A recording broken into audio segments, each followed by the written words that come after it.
So far, we have only discussed in this course electricity. Calm down. But this course is about electricity and magnetism. Today, I'm going to talk about magnetism. In the 5th century BC, the Greeks already knew that there are some rocks that attract bits of iron. And they are very plentiful in the district of Magnesia, and so that's where the name magnet and magnetism comes from.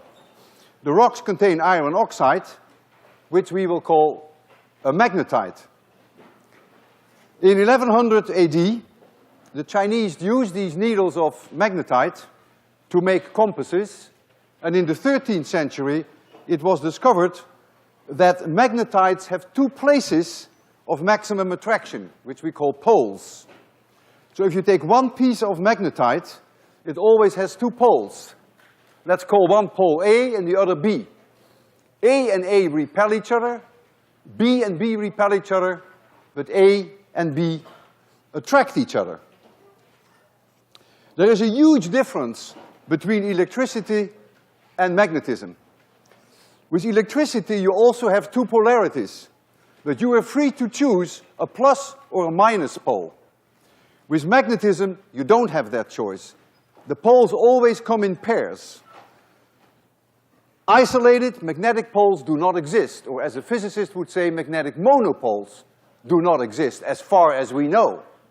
If anyone finds a magnetic monopole, and don't think that people are not looking, that would certainly be worth a Nobel Prize. In principle, they could exist, but as far as we know, they don't exist. They have never been seen.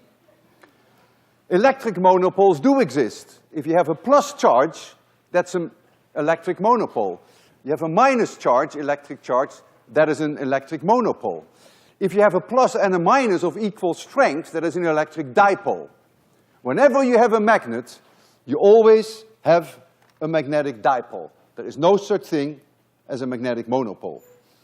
In the 16th century, Gilbert discovered that the Earth is really a giant magnet, and he experimented with compasses, and he was effectively the first person to map out the magnetic field of the Earth.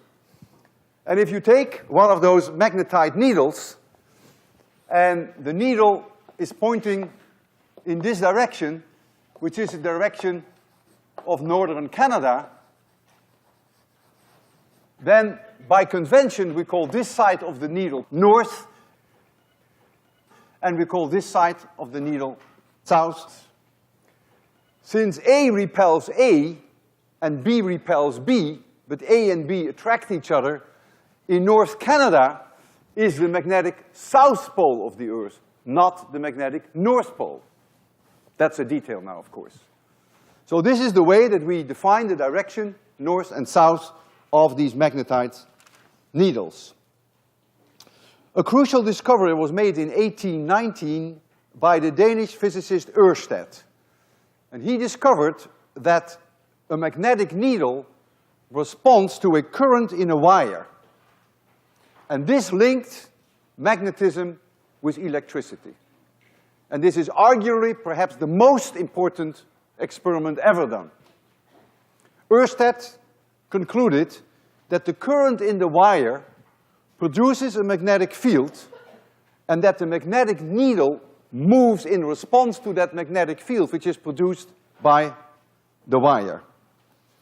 And this magnificent discovery caused an explosion of activity in the 19th century, notably by Ampere, by Faraday, and by Henry, and it culminated into the brilliant work of the Scottish theoretician Maxwell.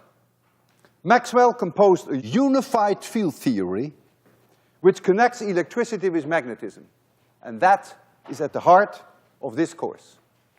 Maxwell's equations. You will see them all four by the end of this course.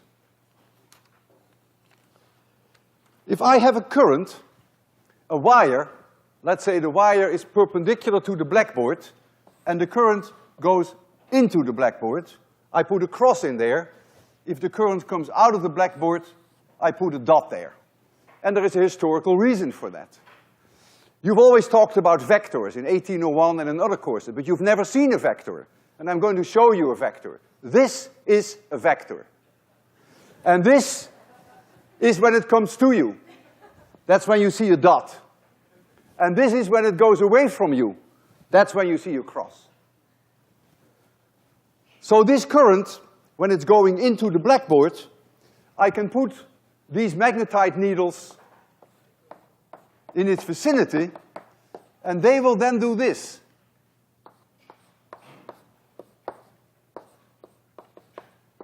And when I put it here, it will go like this. And they follow a circle, and this is the way that we define magnetic field and the direction of the magnetic field, namely that the magnetic field, for which we always write the symbol B, magnetic field, is now in the clockwise direction. By convention, current goes into the blackboard. And if you ever forget that, use what we call the right-hand corkscrew rule. If you take a corkscrew and you turn it clockwise, the corkscrew goes in the board. That connects the B with the current. If you take a corkscrew and you rotate it counterclockwise, then the corkscrew would come to you, comes out of the cork. And that's how you find the magnetic field going around current wires. It's just a convention. I want to show you how a magnetic needle responds to a current. I have here a wire through which I'm going to run a fabulous amount of current, something like 300 amperes. And you're going to see that wire there. I'm going to get my lights right. Let me see how I want it to go. This is the way I want it to go. Get you optimum light there. When I draw a current, here you see the magnetite, we call it a compass nowadays, and it's lined up in the direction of the magnetic fields of the Earth. We're going to run 300 amperes through here, and it will change the direction. It will change the direction, which is, there's going to be a magnetic field around the wire like this, so it will go like this. The current that I run is so high that things begin to smell and smoke within seconds. The battery is not going to like it when I draw such a high current. I can therefore do it only for a few seconds. So this compass will swing in this direction and it starts to oscillate. I can't keep the current so long that it stops the oscillation. So I will stop it by hand and convince you that that's really the equilibrium position. So if you're ready for that, so we get now connection. Watch it. 3, 2, 1, 0. There it goes. And I will stop it. The current is still going. That is the equilibrium position. And I will stop the current. And now I will reverse the current in the opposite direction. And now you will see that it swings backwards. It's 180 degrees in a different direction. 3, 2, 1, 0. There it goes. I will stop it. A few seconds, that's the equilibrium position, and I let it go. So you've seen that, indeed, the magnetic needle responded to the magnetic field that was produced by the wire. This was the great discovery by OERSTED. The discovery, this demonstration all by itself, may not be very spectacular for you, but historically it is of enormous importance. I would argue perhaps the most important demonstration, the most important research ever done in physics, because it connects electricity with magnetism. It was the foundation of the creation of the whole concept of a field theory. Action equals minus reaction, and that means that if a wire that runs a current has a force on a magnet, then of course the magnet must also exert a force on the wire. And I'm going to demonstrate that to you too, but now I have a much more potent magnet, for which I will use this one. And the magnet will not move, it's so heavy that it can't move, so now you will only see the wire move. And the basic idea is then as follows. Here is that magnet.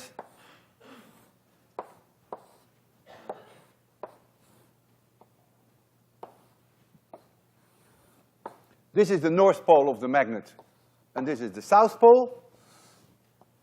I don't remember which is which, to be frank with you. So the magnetic field would run then like so. And I have here a current wire, a wire that runs a current through it. The wire is perpendicular to the blackboard. If, when I turn the current on, if the current is coming out of the blackboard, and I have 50% chance because I really don't remember whether this is north or south. But let's assume that this is the configuration, that the current is coming out of the blackboard. Then you will see this wire experience a force up.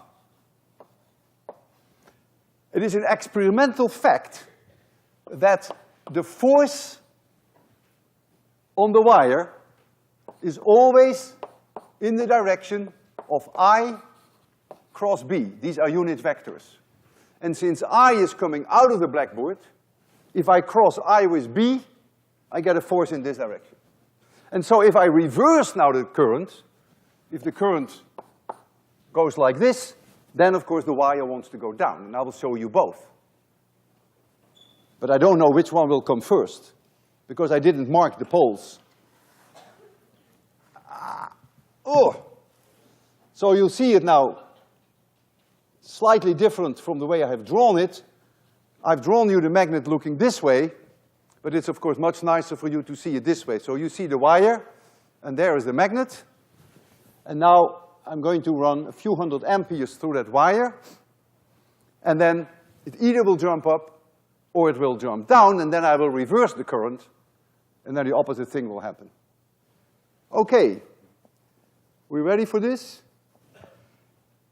3, 2, 1, 0. Notice there was a distinct force down. The force was so high that it even pulled down the supports. So now I can predict that if I reverse the current from this experiment, that now the wire will jump up. There we go. I know now exactly because I switched it this way, so now I will switch it this way, and the wire will jump up. That's the first drawing you see. 3, 2, 1, 0. Very clear. You saw it come out. Okay. Let me take this down. All right.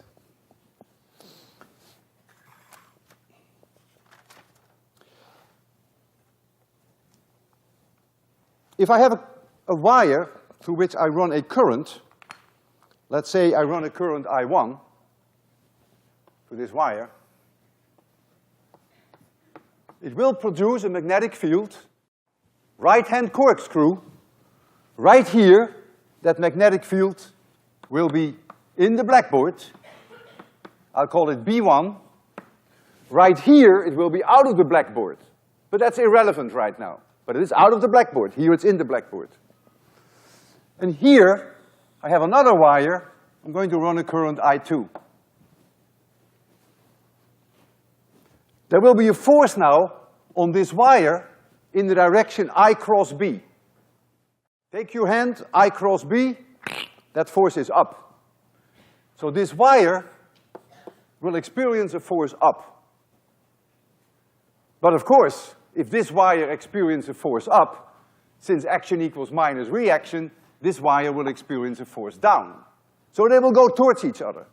They will be attracted by each other. You can, in an independent way, confirm that the force here is down. So this is the force. For me, it would be enough to say action equals minus reaction, Newton's third law.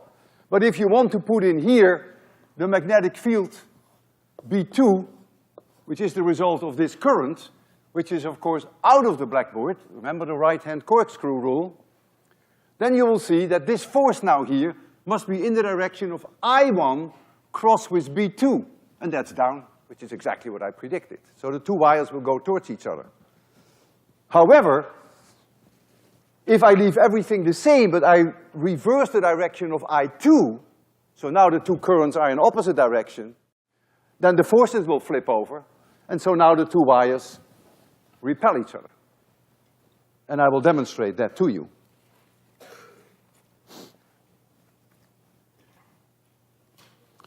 I have those two wires here, and you will see them there on the screen.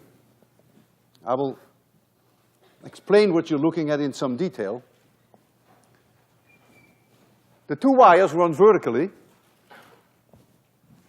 This is one wire, and this is the other wire. And when I run a current in the same direction,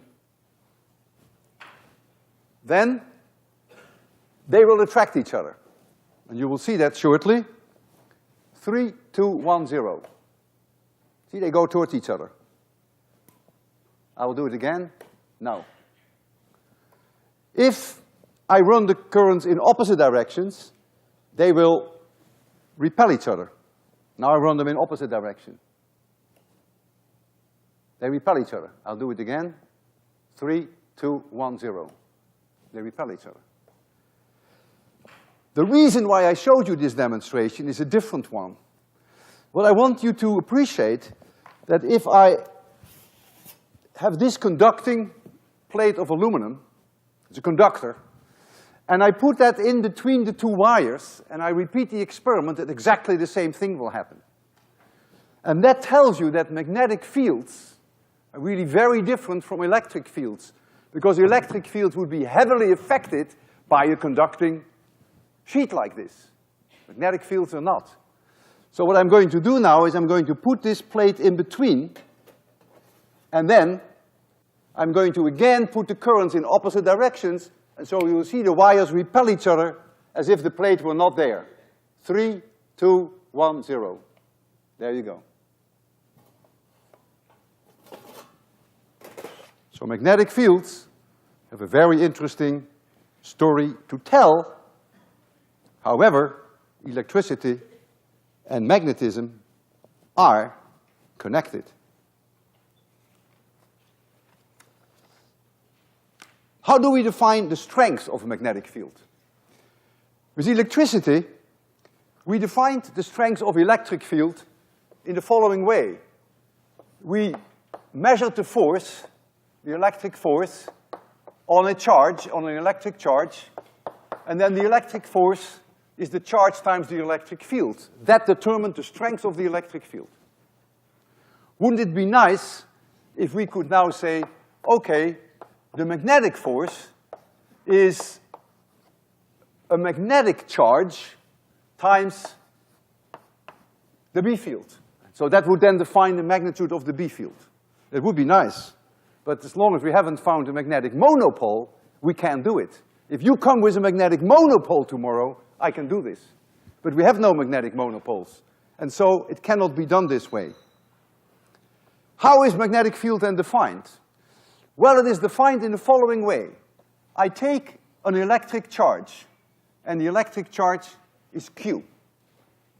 And if that electric charge moves with a velocity v, and there is a magnetic field where the electric charge is moving, then it is an experimental fact that the force is always perpendicular to v. If you want to call that B with a magnetic indication, that's fine. So there is a magnetic field, the charge is moving with this velocity, and there is a force on that charge which is always perpendicular to v.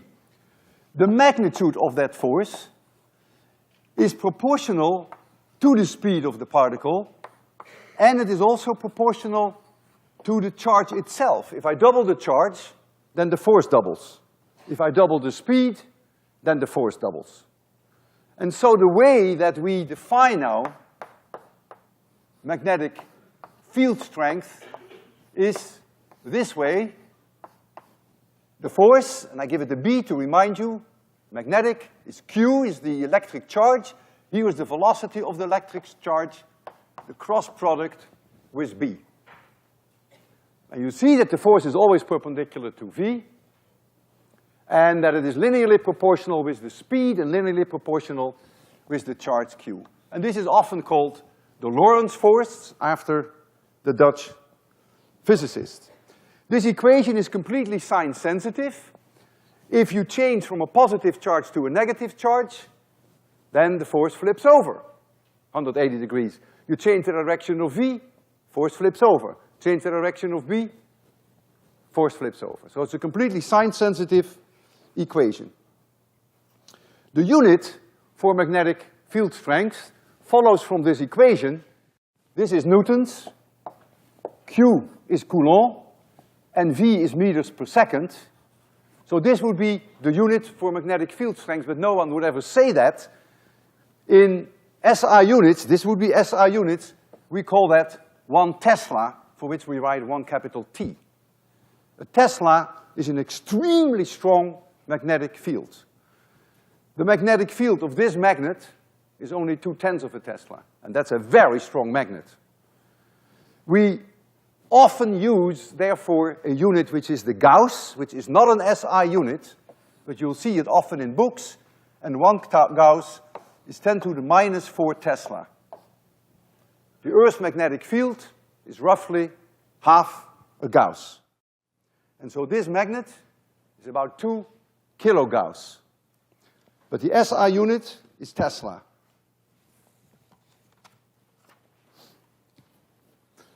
If you had looked at the television in 2002, when I gave these lectures, or the screen of your computer, you have a fluorescent screen, and in television there are electron guns that raster scan this fluorescent screen. On a television screen you have 525 lines, and the electron guns scan that in 1/30 of a second. And the intensity changes of these electron beams create images. So if you look at the tube from the side, then there are electrons. One moment in time they may move like this, another moment they may be here in the raster scan. And so it's clear that if you bring a strong magnet in the vicinity of your television screen, that you will distort the image, because you are now affecting the motion of these currents, of these electrons. And there is a very famous artist, Nam-Yoon Paik, who used this for his art, and almost every major museum in this world has a work by Nam-Yoon Paik with distorted images using magnets and using television screens. I don't want to compete with Nam-Yoon Paik, but I do want to show this to you. I have there a television set, and I have a very strong magnet, and I will try to distort that image and give you the best light that we know how to. And I suggest we try to find a program that we hate. So here is my magnet. Oh man, this is an extremely strong magnet. And let's turn on the television, and let's see what we can get first.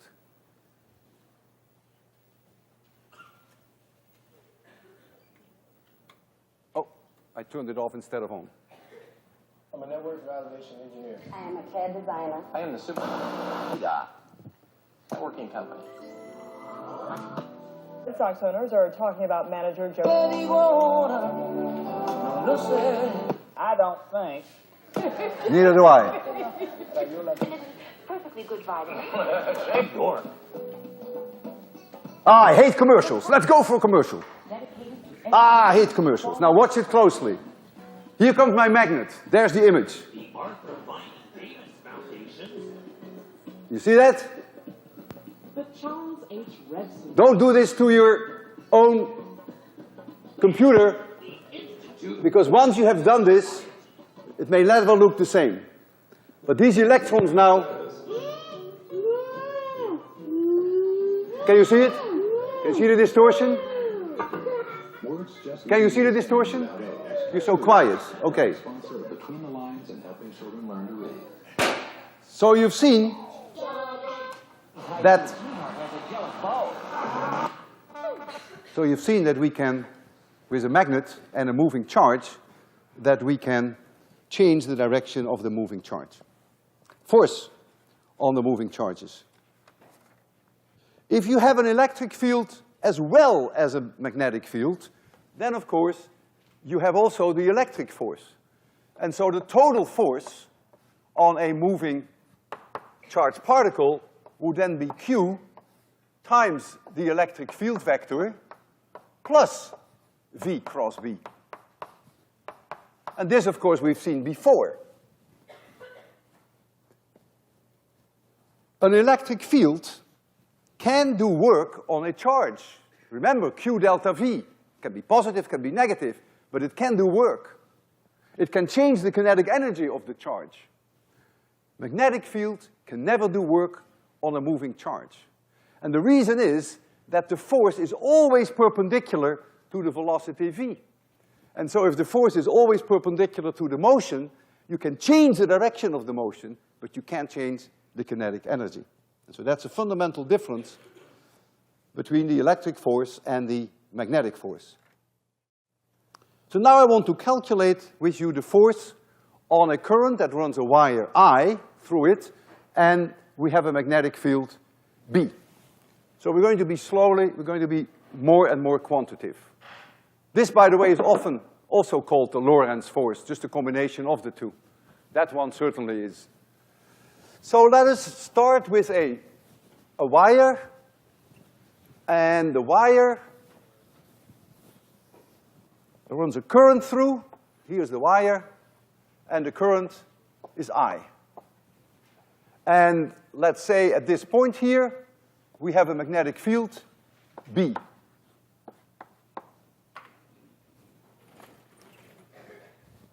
And the magnetic field could be different along the wire, in principle. Here, I have a charge plus dq, and this charge is running through the wire with a drift velocity vd. Let's first think about what happens if the current is zero. If the current is zero at room temperature, these free electrons in these wires have huge speeds, 3 million meters per second, way larger than the drift velocity. But they are in all chaotic directions. Random motion, it's a thermal motion. And so on each individual charge, there will be a force, but they average out to be zero. It's not until I run a current that these charges are going to walk through with a very slow drift velocity, and now, of course, the net force is not zero. So let's have this charge dq that moves in this direction, and so that gives me a current. And let this angle be theta between them. Theta is going to be important because it's a cross product between velocity and b. That means the sign of this theta comes in later. You will say, I hope you will say, well, listen, man, this is ridiculous. Positive charges don't move through wires. It is the electrons that move through wires. They are responsible for the current. And electrons have a negative charge, and they go in this direction. You're right. Perfectly fine. However, a negative charge going in this direction is mathematically exactly the same as a positive charge going in that direction. In both cases do we agree that the current is in this direction. So I have preferred, for mathematical reasons, to take a plus dq charge going in this direction rather than taking a minus dq charge that goes with the drift velocity in that direction. So there is no difference at all in the outcome that you will see. So on this charge, there is a force dF. This is this magnetic force, and that is the charge dq, that equation, times v cross b. Well, v was that drift velocity, and here is the magnetic field at this location. The current through the wire, everywhere in the wire, must be dq dt, because that's the definition of current. How many coulombs per second? The current is always dq dt. So I can also write this as I dt times Vd cross B. But I remember 801, that Vd times dt, that is a speed times a time, is a distance. And I call that distance dl. It's a distance along the wire. I will put the distance in here now because I don't want to clutter up my drawing. So this charge in time dt moves over that distance. That's a vector, 801. So I can write down for this product, I can write down dl. So I can also write down that df of b equals I times dl cross b. What is this telling you? This is the force of a wire over a small segment of the wire which has length dl. I is the current through the wire, and B is the local magnetic field at that location dl. That's what it means. And if you want to know the entire force on the wire, you have to do the integral along the whole wire. And so you have to do an integral along the entire wire, and at every portion dl you have to determine what B is, and you get then a force, which is a vector, and you have to add those vectors vectorially. Could be a pain in the neck, but that's the basic idea. So now I want to calculate what the force was on this wire roughly when we ran 300 amperes through there.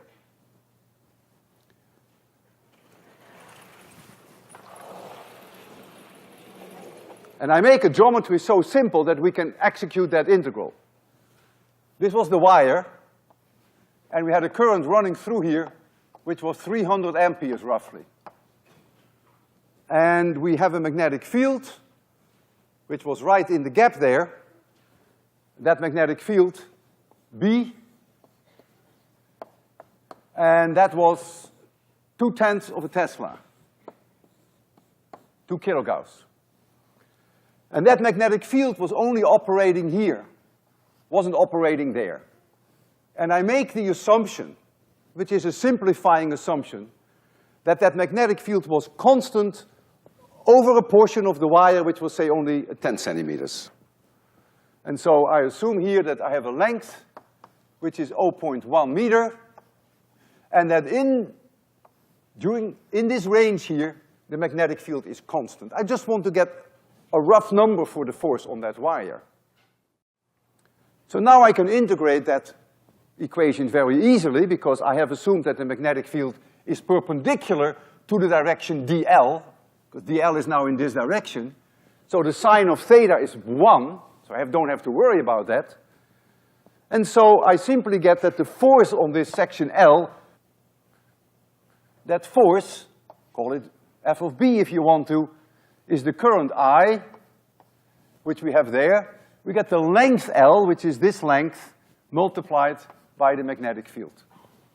There are no sine I anywhere because the angles are 90 degrees. And so I find that that force is 300 times 0.1 times 0.2, so that is 30 times 0.2, that is about 6 Newton. 6 Newton is more than the weight of 1 pound. And so it is not so surprising that when I turn this current on, that something all of a sudden pulls that wire down with a weight that is equivalent of a little more than a pound, almost 1.5 pounds actually. And so it's not so surprising that these supports fell over. So you see that you can turn this quantitatively, provided that you make some simplifying assumptions about the uniformity of the magnetic field and about where the magnetic field is present. Now, I want to talk about the great 802 motor contest. This contest is not part of 802X. We are about to start on this great 802 motor contest. You got an envelope today, and I'm going to start to tell you slowly about the physics. The goal is ultimately to build a motor. If I have a current loop, here's a current loop. Current comes in at A, and I'll try to make you look at it three-dimensionally, which is not so easy. This is, the current goes out here at D. This is a current loop. Current goes through here, goes through here, goes through here, and returns here. And we have a magnetic field, and we will assume that the magnetic field is constant throughout in this direction. There is a force right here on this wire in the direction I cross B. That force is up. There is a force here on this wire, which is of course down. Magnetic field is in the same direction. The current is in the opposite direction, so the force is down. If this wire has a length A, this wire has a length A, that force, the magnitude of that force, is the current through the wire times the length of the wire times the B field. We just derived that. This is that integral. We just assume that the magnetic field is constant everywhere here. They're at 90-degree angles, so the sine of theta is 1, and so that's the force. What is the force here and what is the force here? Well, it's 0. 0 here, and it is 0 here. Why is that? Because the cross product is 0. No matter how you look at it, you can say dl and b are either in the same direction or in opposite directions. You can also say the drift velocity and b are either in the same or the opposite direction. It's all the same thing. There is no force here, and there is no force here. Because that equation that we had that gives us the magnetic force becomes 0. The sine of that angle is 0. So what's going to happen with this thing? Well, there is a torque on this system. There is no net force, because this force up is the same as this force down, but there is a torque which wants to rotate it in counterclockwise direction. And the magnitude of that torque is, of course, this force, you remember from 801, times the perpendicular distance between these two forces. And so the magnitude of that torque is I times AB times B at this moment in time, when the forces are this far apart. Now this is going to rotate, and so as they rotate, these forces come closer, and so the torque will become less. Still, it wants to rotate counterclockwise. And there comes a time, 90 degrees later, that the torque is 0. And I will try to make you see that again in a three-dimensional way. It's not so easy for me. Now this is D. This has become D. The current always leaves at D. I'll try to make you see this three-dimensionally. Goes like this. The current comes in here at A. So we get this, and we get this. Doesn't look so bad. And the magnetic field B has not changed. Uniform B in the same direction. So the current now comes in through A, that has not changed. The only thing is that the loop has rotated 90 degrees. If now I ask you what the forces are, you have to go I cross B. I cross B. If you do I cross B here, I cross B, you get a force which is towards you. Here, you get forces which are in the blackboard. Here you get forces which are up, and here you get forces which are down. At home you will have some time to use your right hand and do the I cross B. And you will see then that indeed all these forces are in the direction that I put them. So now there is again no net force on the system. There was no net force here either, but now there is no torque either. So now the torque has become 0. If we rotate it a little further, it is possible when we start this motor, it starts to rotate counterclockwise, comes to this position, torque goes to 0, but it has enough inertia, so it rotates a little further. And now the torque will reverse. And this is something that I leave you alone with. I don't want to make another drawing and convince you that it reverses, but it's easy to see, because take this thing and just flip it over 180 degrees. The magnetic field hasn't changed, but the currents in these two sides have changed direction now, because whatever is D is here and A is here. And so the torque reverses, and so it goes like this, and then it comes back. And that's not much of a motor. Current meters are very frequently used. They are in your cars, many more than you think. Your fuel gauge and your temperature of the cooling water are current meters. And the current meter works as follows. We attach to this loop a needle, and we calibrate it here. And you can read how many amperes are going through this meter. It wants to go counterclockwise. Here we attach a spring, and the spring produces a counter torque, and so the needle will start to deflect but come to a halt. But if you double the current, it will go further. That's the way that a current meter works. And your fuel gauge in your car is a current meter, except that the level of the fuel is somehow converted into an electric signal, and then it's sent through a current meter, and that's what you're reading. And it is, of course, calibrated in terms of how much fuel you have. And your temperature gauge is calibrated in terms of degrees, whatever, Fahrenheit or whatever. So these current meters are very common even when we're dealing with something that has nothing to do with current. How do you build now a motor that works? How do you get over this torque reversal? Well, it's not only the torque reversal that is a problem, but there is also the problem that if you could keep this going around, that these two wires would intertwine and they would break. If you rotate it around 100 times, you can see what happens at A and D. It will break. So you have to think of a design whereby you have slipping contacts, we call them brushes. Suppose I have here a conductor which is connected with A, physically soldered to the wire at A. And here I have a conductor which is D.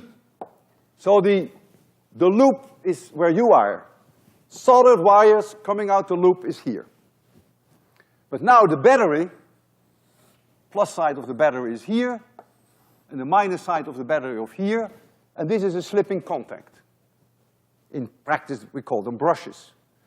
So that immediately takes care of the problem that the wires wind up. But there's something else which is very clever about this design.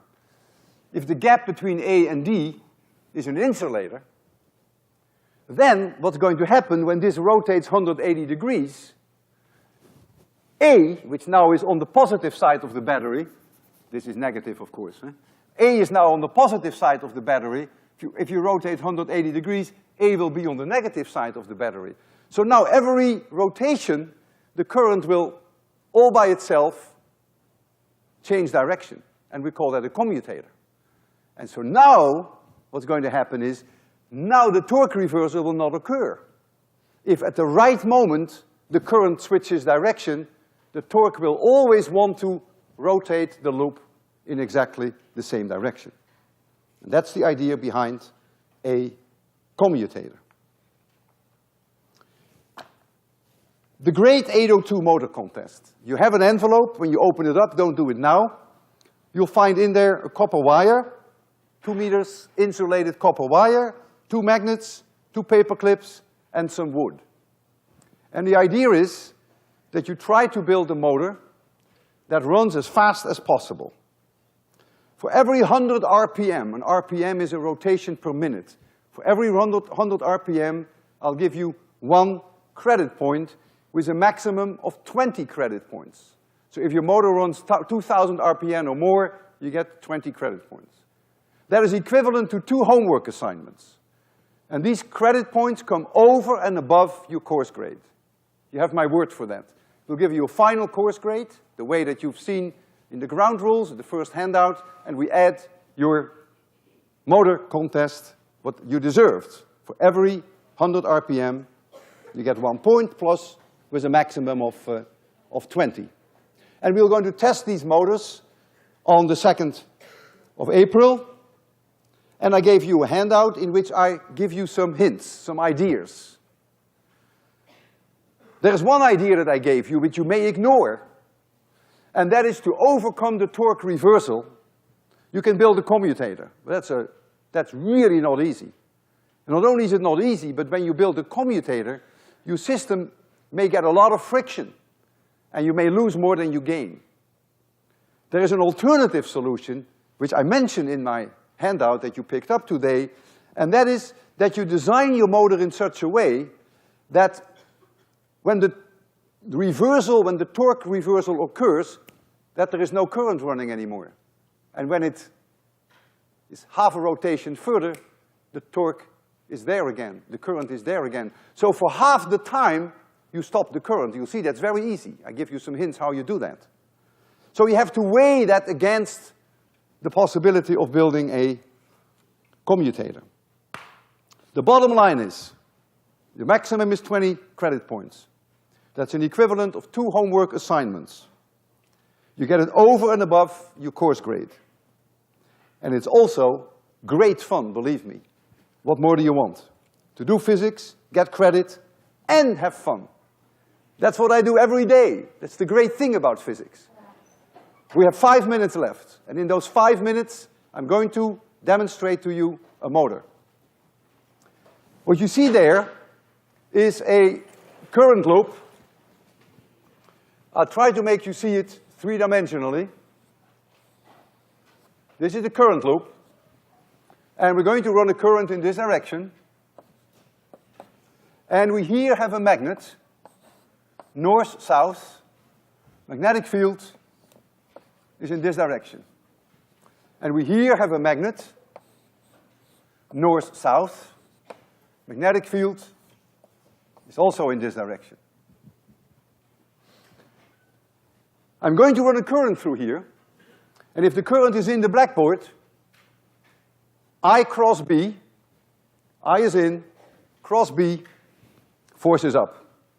This side wants to go up. If this side wants to go up, since the magnetic field is in the same direction here, but the current is 180 degrees in opposite direction, this force will be down. And so there's a torque on this motor. And you will see that. You will see that go like this. However, when it's 180 degrees and it swings hereby, it wants to go back because of the torque reversal. So that's the first thing that I want to show you. And I think I don't need any changes in the light. So here we have this loop, and here we have the 2 magnets. The magnetic field is by no means uniform, by the way. It's very strong here, and it's very strong there. And now I have to power that. There we go. I think I know that this one will come up this side. I'm fairly sure that I have the directions right. Let's first take a look at it. There it goes. So when it's here, notice, it goes up. But now, if I power it here again, it wants to go back. So here, it wants to go up, and here, it wants to go back. So we've got to do something. And that something is a commutator. So if we can somehow reverse the current when it's here, then it wants to go down again. I'll show you that. So now it's here, and I'll drive the current in the other direction. You ready for that? You notice? It now wants to go down. Now it wants to go down. But when it's here, I have to reverse the current. It wants to go up. And if I do that with my hand, I can see whether I can keep this rotating. It may take me a while, but I'll do my best I can. There it goes.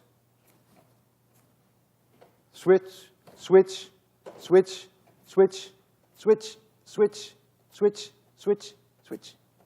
Yeah, got it, yeah, got it. I'm a commutator. And this motor is going at least 60 RPM. That's 1 credit point for me for this course. Thank you.